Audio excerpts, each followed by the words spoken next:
And I might get in trouble for, speaking about politics, but, I can't remove my identity. A CBC News host is speaking out about Islamophobia after a 20-year-old man was arrested in London, Ontario, following a hate-motivated attack on Sunday that killed 4 members of the same Muslim family after he slammed into them with his pickup truck, with only a 9-year-old child of the family surviving. Now, as I'll show you here, this is an image from CBC News of the family. Yumna Afzal, 15, on the left. Madhiya Salman, 44, center left. Talat Afzal, 74, and Salman Afzal, 46, on the right, were out for an evening walk when they were run over by the 20-year-old guy in his truck.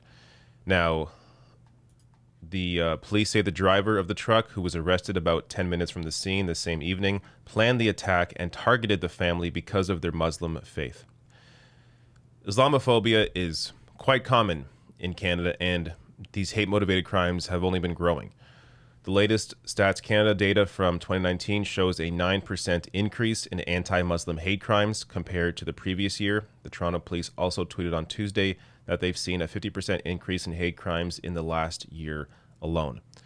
So, of course, some higher-profile examples of these sorts of hate crimes in 2020, so just last year. Toronto mosque deeply saddened after a man stabbed to death outside. So this was a Muslim man who was killed outside of a mosque. And then in 2017, of course, 6 people were killed in the Quebec mosque shooting that also injured 19 others. And nothing has really been done about this. So CBC News host Ginella Massa discussed her experience with Islamophobia, as well as the failure of political leaders to do anything about it. It's difficult to think that after 6 men were gunned down in cold blood in a place of worship, and it didn't move this country or politicians to even just make a statement or take a stand in a way that said that Islamophobia is real and we won't allow it to happen in this country. So it's difficult to then hear politicians, give their statements today. I heard you guys running clips from the leaders. It's difficult to hear someone like Aaron O'Toole say that Islamophobia has no place in this country when he voted against M103. And I might get in trouble for, speaking about politics, but I can't remove my identity. There's people, as you say, who think I shouldn't have this job because of the way that I've chosen to dress. And there are people in this country who can't have the job that they want to have as a teacher or as a police officer or as a judge if they choose to dress this way, because our legislation in certain provinces don't allow them to. So yeah, it's difficult to have conversations about how sad we are or, how we've gotten here when we have legislation and politicians who have put forward legislation that allows, governments to say, you're not welcome here. People who look like you are not welcome here. You have to assimilate. You have to look a certain way. I heard your guest on Power and Politics on the Power panel talking about the idea, even if we assimilate as much as we can, I can't change my skin color, right? And so there's this idea that you can be as much as you want the model minority, but to some extent, there's only so much you can conform to this, neutral or secular sort of environment, because you will always be an other. You will always be seen as an other. So I think that's why it's difficult, to look at what's happened here and to think, how is this different than what happened 4 years ago when nothing changed? So, of course, Ginella Massa there discussing 4 years ago being the Quebec mosque shooting, and nothing changed after that. And discussing her own experience, of course, in her role. And, this quote stood out to me. She said, I might get in trouble for speaking about politics. She's on a political show. But she's aware that if she brings up objective reality and puts aside the idea of neutrality, neutrality really has no place in journalism. But mainstream media, papers, stations, they often push forward this idea of having to represent both sides, as opposed to representing objective reality. What do the facts tell you? She should not be afraid of speaking about politics on a political news show. But she is afraid of that because of how CBC tends to skew their coverage towards trying to be neutral as opposed to being objective to the facts. But here she shares, quite a bit. She discusses M103, which was a non-binding motion back in, I believe, 2017, 2018, that called on the government to condemn Islamophobia and all forms of systemic racism and religious discrimination. And guess who voted against that? So even though that motion passed, Aaron O'Toole, conservative leader, voted against that. Yet today he tweets out stuff like this: reports that the killing of a family in London, Ontario was hate motivated because their Muslim faith is horrific and heartbreaking. To the family and friends of the victims, I want to express my deepest condolences during this unimaginably difficult time. This is all just rhetoric for him. This is all just attempting to appeal to a voting base. He doesn't actually care, because if he actually cared, then he would be doing something to actually stop these hate-motivated crimes, which of course he has not. And again, voted against that non-binding motion, M103.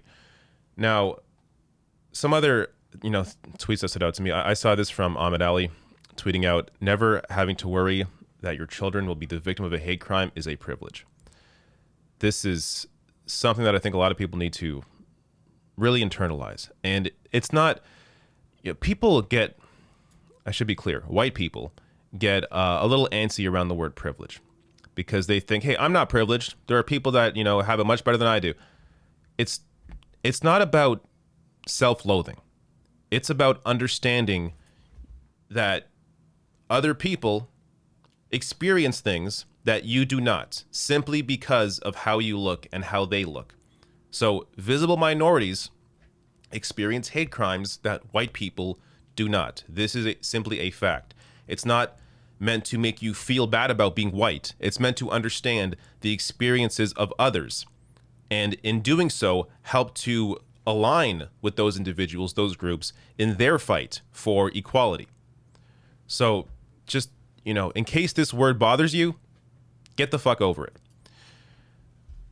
Other experience here, I'm going to read through this because this is one person's experience, but understand this is a common experience of those that are visible minorities. So Rimk here, Rimk PhD, tweeted out, 2002, spat on by a woman with stroller while I was holding open a door for her. I was 16.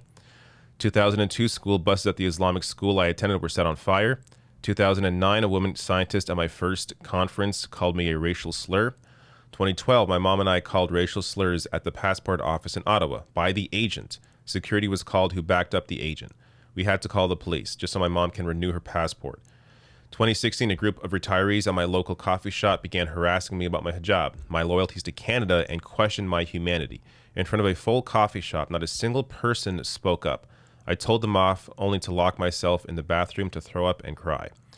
2019, my manager at StatsCan used the New Zealand mosque tragedy as an opportunity to tell me how her experience as a white woman in online knitting circles was just as hard.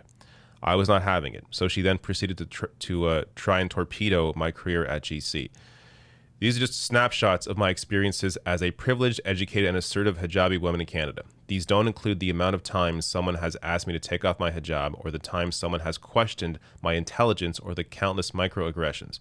Being a visible Muslim in Canada is not easy. It never has been. My mom has experienced anti-Muslim hate every year since we got here in 1990. Everything you do is questioned and dehumanized. You are never enough. You are never Canadian enough. So this also goes to Ginella Massa's experience and her discussion of assimilation and this constant this feeling, that this need to assimilate to white Canadian culture, which people of visible minorities should not have to feel, but they do feel it because of how Canadian culture has operated. So, and again, even if you do try to assimilate, which they shouldn't have to, but even if you do, you can never be Canadian enough because you are a visible minority. And you're never going to be enough for people who simply don't see you as Canadian. Last thing here, I'm going to link these below the video. As I said, there is a 9-year-old child that survived, the only member of that family to survive this horrendous attack. So there is both a GoFundMe for for the family, as well as a London Community United Against Hate, this fundraiser as well. So I'll link to both of these below the video. Look, if I, seem a little off today, it's because I am. I really don't know how to cover these stories. And it's because I don't understand them. I don't understand what motivates somebody to drive their truck into a family. I just don't get it. But obviously, the culture we're in, online groups especially that have helped to fester social media, places like Facebook, YouTube that have their algorithms have allowed people like the man that committed this crime to grow their hate and to find outlets for it, and then eventually get to the point where some of them act out. It's just absolutely disgusting, and we have to do a lot more to address this.